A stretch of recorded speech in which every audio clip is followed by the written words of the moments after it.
Kayo po ba mga bossing ko ay isa sa mga nakakapansin na paborito ka ng kamalasan? Ako po ay may re-recommenda sa inyo upang sa ganun mawala ng kamalasan na yan. Huwag nyo pong pagtiisan ng kamalasan na yan, ang kahirapan na yan mga bossing.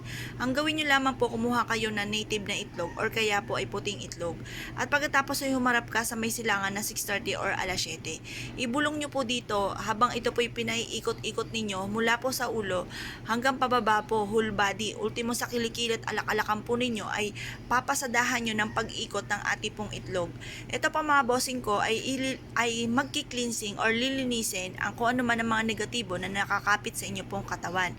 Ito pa mga bossing ko, paulit-ulitin nyo hanggang sa likod ang inyo pong pag-ikot-ikot po dito at sabihin nyo po sa pamamagitan nito ay inaalis nyo na lahat ng kamalasan ninyong pinagdadaanan.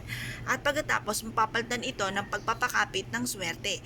Kasi ang itlog ay for prosperity. Kaya kung mapapasin ninyo mga bossing, kada bagong taon ay nag-aalay tayo ng itlog for prosperity mga bossing. Ngayon pa mga bossing, pagtapos nyo na po itong iikot-ikot sa inyo pong buong katawan, pati po sa inyo pong alak-alakan at ganoon din po sa inyo pong palad at ganoon din po sa inyong talampakan, ito pa mga bossing ko ay ilalagay nyo sa isang mangkukan na clear, kita ang loob at kita ang labas para madoble ang blessing.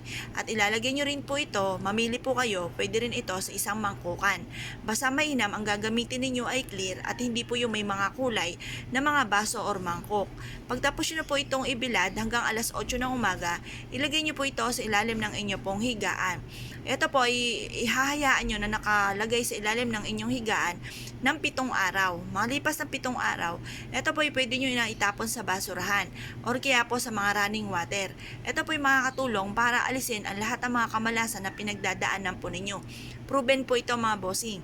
Kung ikaw po ay may 100% na paniniwala, ay mainam na subukan nyo po itong gawin. Kaya kung kayo po ay naniniwala at gagawa din ng ganitong mga pampaswerte, good luck po sa inyo lahat!